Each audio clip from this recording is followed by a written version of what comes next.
Assalamualaikum warahmatullahi wabarakatuh. Selamat pagi anak-anak, salam sejahtera untuk kita semua.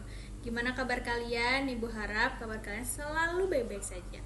Oke, ketemu lagi dengan Bu Meli. Kali ini kita akan membahas tentang matematika, yaitu materinya statistika.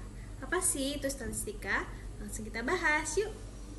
Nah, ini dia ya statistika yang akan kita pelajari di pertemuan kita yang ke-15. Nah, sebelum memulai pembelajaran, Ibu ingatkan untuk kalian selalu menerapkan 3M dalam kehidupan kalian. Yang pertama yaitu memakai masker, mencuci tangan, dan kemudian menjaga jarak.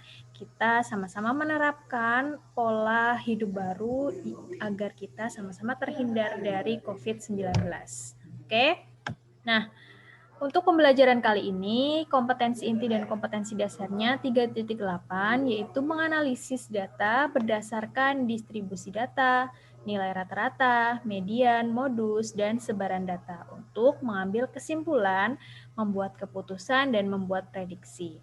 Dan keterampilannya di 4.8 yaitu menyajikan dan menyelesaikan masalah yang berkaitan dengan distribusi data, nilai rata-rata, median, modus untuk mengambil kesimpulan, kemudian membuat keputusan dan membuat prediksi. Oke. Sehingga untuk tujuan pembelajarannya, setelah mengikuti pembelajaran jarak jauh ini, diharapkan siswa dapat menentukan jangkauan suatu data, menentukan kuartil dari suatu data, menentukan jangkauan interkuartil, dan menentukan simpangan kuartil. Nah, sebelum kita ke materi atau submateri kita, yaitu ukuran penyebaran data, ya, kita ke review dulu nih materi sebelum-sebelumnya, ya, tentang ukuran pemusatan data, ya. Ada rata-rata, kemudian ada median, dan juga ada modus. Kalian perhatikan gambar yang Ibu sajikan tersebut, ya. Di situ ada gambar di mana tinggi badan dari suatu keluarga. Ya, kakeknya tingginya 163, si kakak 156, ibunya 169, ayahnya 171, adiknya 145, dan si nenek 156. Nah, kita akan menentukan berapa sih rata-rata, median, kemudian modus dari data tersebut, ya. Oke. Untuk menentukan rata-rata, ya, berarti kita jumlahkan nih seluruh data yang ada, ya, pada data tersebut. Kemudian kita bagi banyaknya datanya, ya. Berarti kita jumlahkan nih 163 nih ditambah 156 ditambah 169 ditambah 171 ditambah 145 dan ditambah 156. Kemudian kita bagi dengan banyaknya data, ada 1 2 3 4 5 6. Berarti kita bagi dengan 6, ya. Hasilnya ketemu 160 cm. Jadi rata-rata tinggi badan dari keluarga tersebut adalah 160 cm. Kemudian yang kedua yaitu tentang median, ya. Median itu merupakan nilai tengah, ya. Nilai tengah dari suatu data. Nah, sebelum mencari median ini, kita harus mengurutkan dulu dari data yang terkecil sampai ke data yang terbesar, ya, supaya nanti kita tidak salah dalam menentukan mediannya atau nilai tengahnya, ya. Data yang paling kecil di sini adalah 145. Kemudian 156. Nah, 156 ada 2. Kemudian 163, 169, dan 171. Nah, kita hitung nih, ternyata banyaknya data ini genap, ya. Kalau genap berarti kita cari nih tengah-tengahnya di sini. Jadi tengah-tengahnya 156 ditambah 163. Kemudian kita bagi 2. Ya, ketemu 159,5. Jadi median dari data tersebut adalah 159,5. Kemudian yang terakhir yaitu tentang modus, ya. Modus itu adalah banyaknya data yang sering muncul atau kita cari data yang sering muncul dari suatu olahan data, ya. Nah, data tersebut ya jumlahnya yang paling banyak itu di tinggi badan berapa? Ternyata di tinggi badan 156 karena di sini ada 2. Ya, kalau yang lain kan hanya ada 1. Jadi modus dari data tersebut adalah 156 cm. Gitu ya. Jadi modus adalah nilai yang sering muncul. Sampai sini paham ya? Oke.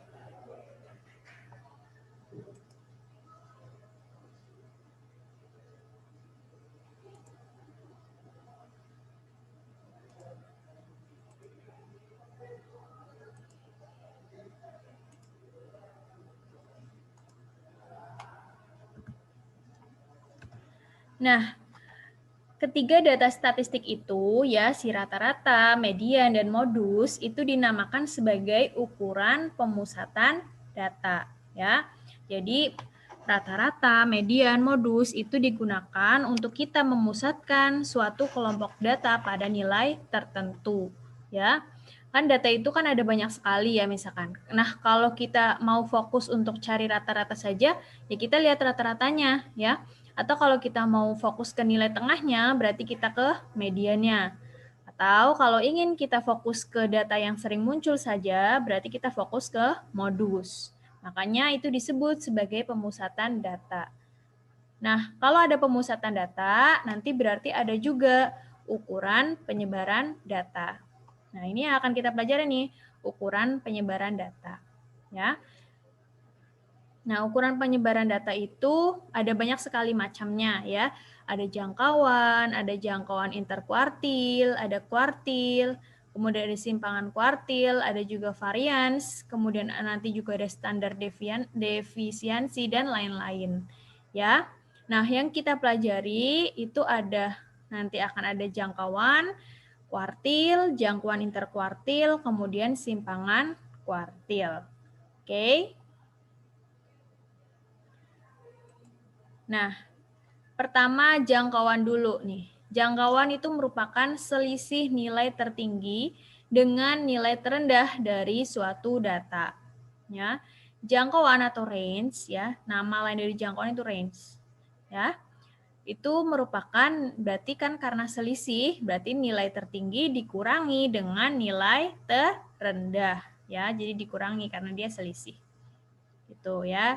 Jadi jangkauan atau range itu adalah selisih nilai tertinggi dengan nilai terendah atau nilai terbesar dengan nilai terkecil. Ya. Misalkan nih, ketika guru membagikan ulangan harian kepada kalian ya. Mungkin kalian sering mendengar guru berkata, nilai ulangan di kelas 8A itu nilainya antara 65 sampai 95 ya. Berarti itu di situ maksudnya adalah nilai ulangan yang paling rendah ya yang dicapai di kelas itu nilainya 65 dan yang paling tinggi atau paling besar itu adalah 95. Nah, selisih dari keduanya itu dinamakan dengan jangkauan atau range. Selisihnya tadi berarti nilai yang tertinggi dikurangi dengan nilai yang terendahnya. Gitu ya. Oke, contohnya masih dengan keluarga yang tadi ya. Nah, dari gambar tersebut itu diperoleh data tinggi badan yang sudah urut sebagai berikut ya. Ini sudah diurutkan nih dari yang terkecil sampai yang terbesar. Nah, maka kita bisa mencari nilai jangkauannya dari data tersebut ya. Nilai jangkauan tadi apa? Ya, nilai tertinggi dikurangi nilai terendah atau selisih dari nilai tertinggi dengan nilai yang paling rendah. Nilai paling tinggi berarti di sini nih 171. Dikurangi nilai terendahnya yaitu 145. 171 dikurangi 145 sama dengan 26 cm. Berarti range atau jangkauan dari data tinggi badan tersebut adalah 26. Paham ya? Oke. Contoh yang kedua.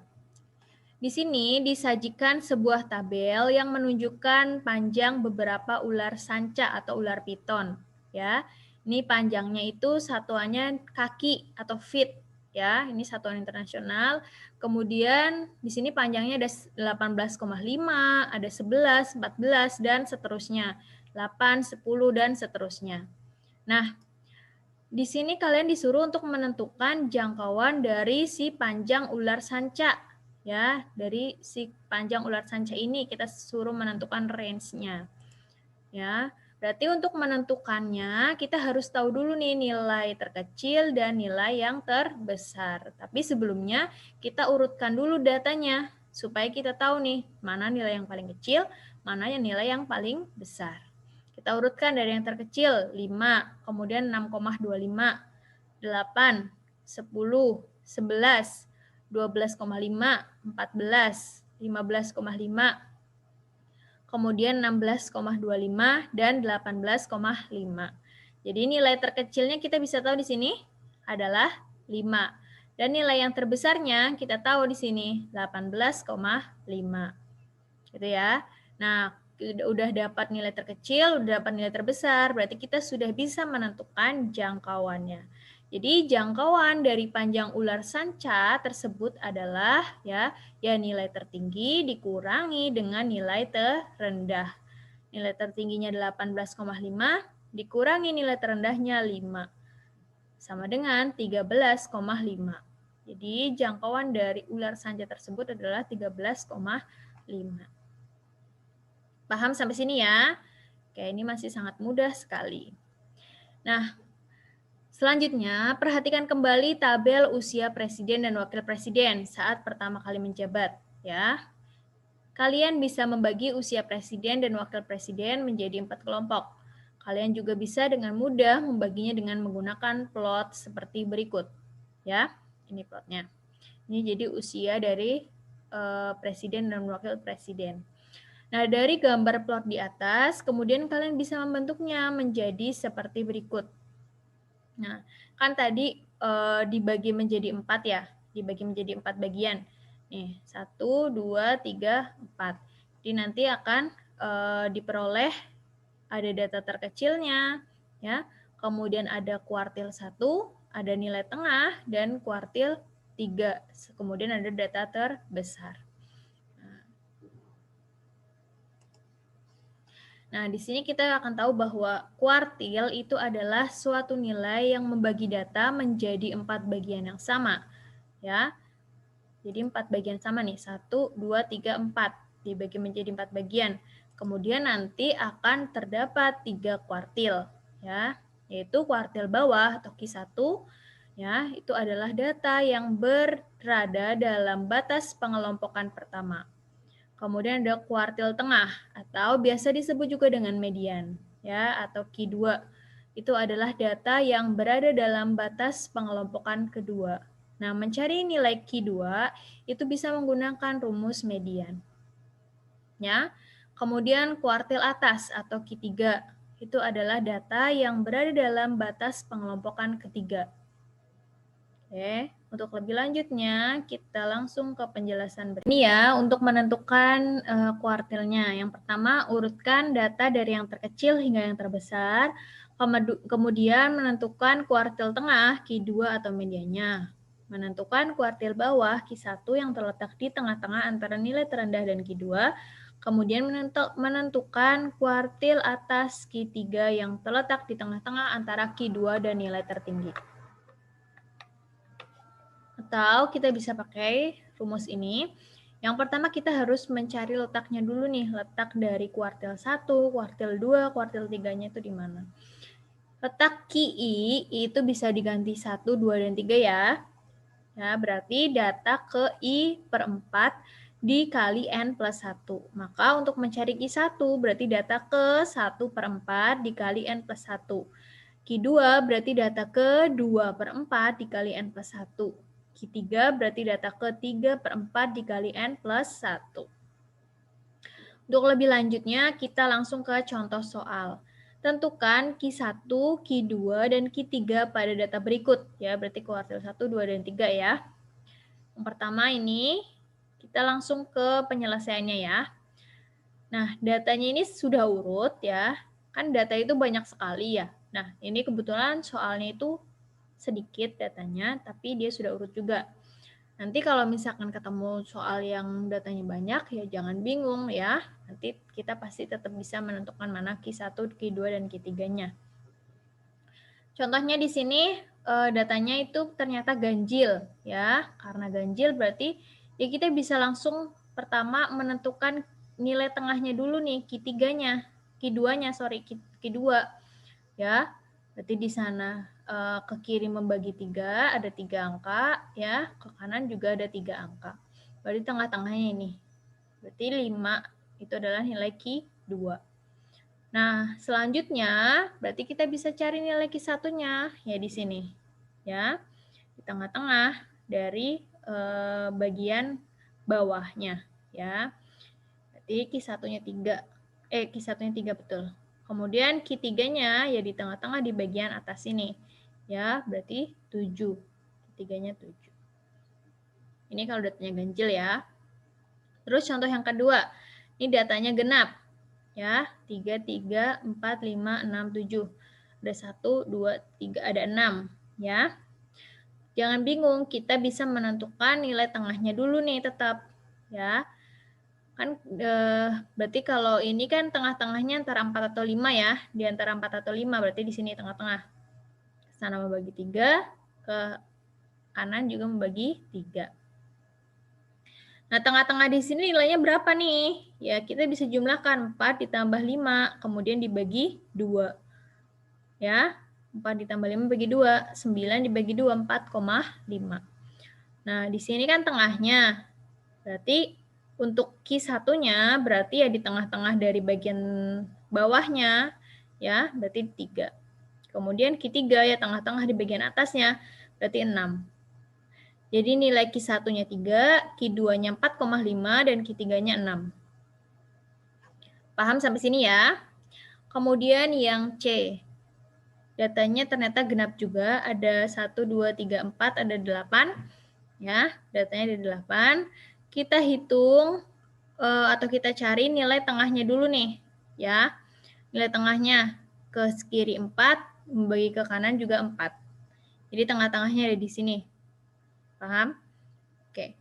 5 ditambah 6 dibagi 2. 11 bagi 2, 5,5. Jadi nilai Ki 2-nya 5,5. Kemudian cari Ki 1-nya. Bagian kiri ini tengah-tengahnya. Ya, membagi 2 ke sana, membagi 2 ke sana. Berarti sini tengah-tengahnya. 3 ditambah 4, 7. Dibagi 2, 3,5. Sama ini juga. Ya, di tengah-tengahnya dia di sini. Ke sana 2, kiri juga 2. 7 ditambah 7 dibagi 2, ya 7. Ya. Jadi nilai Ki 1-nya adalah 3,5, Ki 2-nya 5,5, dan Ki 3-nya adalah 7. Sampai sini paham ya? Oke. Next ke contoh soal yang kedua. Diketahui data sebaran berat badan siswa dalam kilogram di kelas 8K SMP Tunas Bangsa sebagai berikut. Datanya ini ya, 45, 57, 53, 50, 45, 48, 52, 49, 55. Tentukan nilai kuartil bawah, kuartil tengah, dan kuartil atas dari data tersebut. Ya, kuartil bawah berarti Ki 1, kuartil tengah berarti Ki 2, kuartil atas berarti Ki 3. Oke, penyelesaiannya yang pertama kita harus mengurutkan data tersebut terlebih dahulu ya, diurutkan. Dari yang terkecil sampai yang terbesar. Ini udah urut nih. Kemudian di sini kita hitung N-nya atau banyaknya datanya. Ternyata ada 9. Berarti data ini adalah data ganjil. Kalian bisa pakai cara yang itu atau kalian bisa pakai cara ini. Ya. Untuk menentukan Ki 1, berarti data ke 1/4 dikali 9. 9 itu N plus 1. Ya. Berarti datanya itu ada di bagian 2,5. Artinya datanya itu ada di urutan kedua dan lebihnya itu setengah. Ya, ada di urutan kedua nih, 1, 2, dan lebihnya setengah. Berarti di sini, ini letak Ki 1 atau kuartil bawahnya di tengah-tengah ini. Ya, jadi Ki 1 kita bisa peroleh 47 ditambah 48 dibagi 2. Ketemunya 47,5. Jadi nilai Ki 1-nya 47,5. Paham ya? Kemudian mencari Ki 2 atau nilai tengahnya. Ya, berarti data ke 2/4 dikali N-nya 9 ditambah 1. Ya. 9 tambah 1 kan 10. Ya, berarti ini 10 kali 2, 20 dibagi 4 sama dengan 5. Berarti datanya data kelima. Kita hitung nih data letaknya yang kelima. 1, 2, 3, 4, 5. Nah, langsung ketemu di sini. Berarti Q2-nya adalah 50. Atau kuartil tengahnya adalah 50. Paham ya? Oke. Yang terakhir adalah nilai Q3. Ya, berarti data ke 3/4 dikali N-nya 9 ditambah 1. Ya, 9 tambah 1, 10. 10 kali 3, 30. 30 dibagi 4, 7,5. Berarti artinya data Q3 itu berada di urutan ke-7, lebihnya setengah. Ya, ke-7. 1, 2, 3, 4, 5, 6, 7. Lebihnya setengah. Berarti di sini nih, Q3 itu letaknya di sini nih. Nah, nilainya berapa? Berarti nilainya adalah 53 ditambah 55, kemudian dibagi 2. Ini ya, 53 ditambah 55 dibagi 2. Ketemunya 54. Jadi nilai Q3 adalah 54. Sampai sini paham ya? Oke. Itu tadi tentang kuartil atas, kuartil bawah, dan kuartil tengah. Sekarang ke jangkauan interkuartil. Ya. Jangkauan interkuartil adalah selisih antara kuartil atas, yaitu Q3, dan kuartil bawah, yaitu Q1. Nah, selisih lagi nih, ya. Kalau jangkauan aja kan tadi selisih antara data yang paling besar dengan data yang paling kecil. Nah, kalau jangkauan interkuartil itu ya berarti jangkauan di kuartilnya, ya. Berarti selisih antara kuartil yang atas atau Q3 dan kuartil yang bawah atau Q1. Berarti jangkauan interkuartil itu bisa kita tuliskan Q3 dikurangi Q1. Contohnya, dari hasil pengukuran berat badan 12 siswa SMP Taruna diperoleh data dalam kilogram sebagai berikut. 45, 40, 48, 50, 47, 52, 39, 42, 43, 55, 48, 52. Perintahnya tentukan kuartil bawah atau Q1 dan kuartil atas atau Q3. Kemudian yang kedua, hitunglah jangkauan interkuartilnya. Oke. Nah, kalian bisa menentukan nilai kuartil 1 dan 3-nya pakai rumus atau bisa juga pakai gini ya.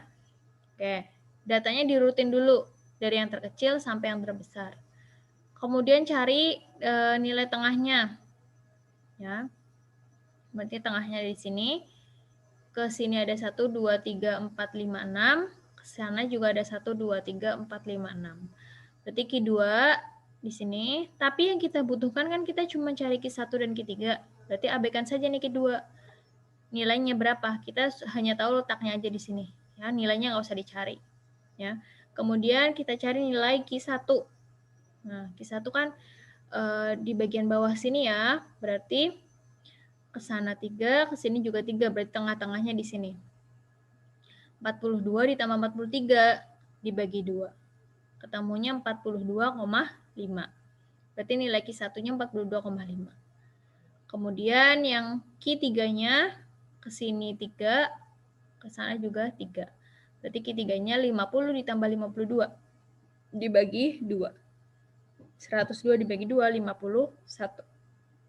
Jadi nilai Q3 atau kuartil atasnya adalah 51. Nah, kemudian soal yang B, hitunglah jangkauan interkuartilnya.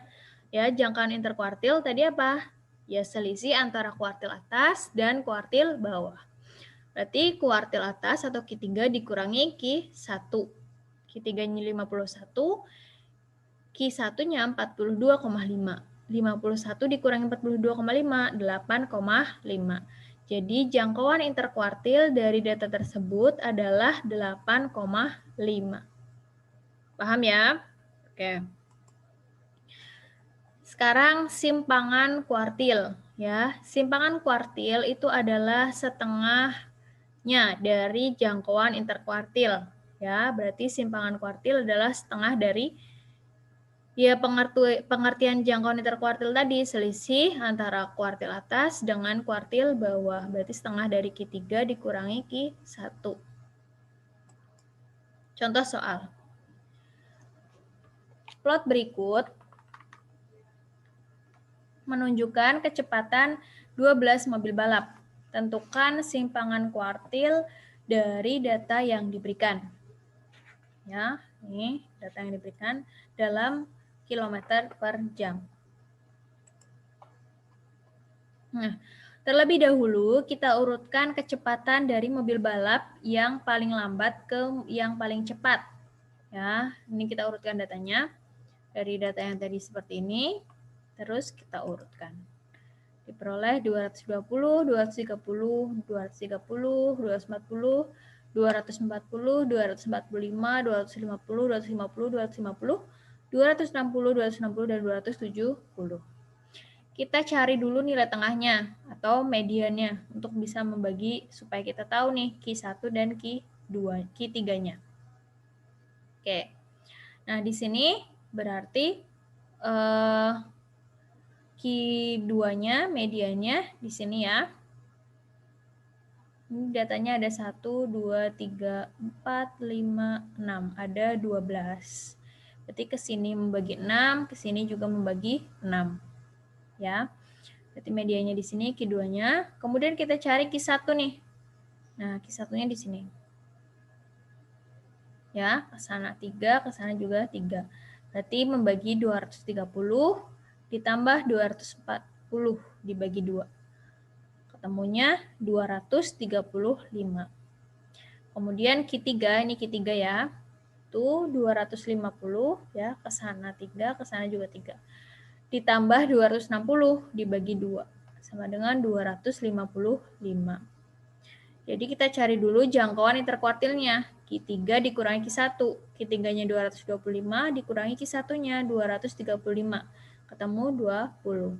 Jadi simpangan kuartilnya ya setengah dari ini. Ya. Setengah dari Q3 dikurangi Q1. Berarti setengah dari 20, yaitu adalah 10. Sampai sini paham ya? Oke.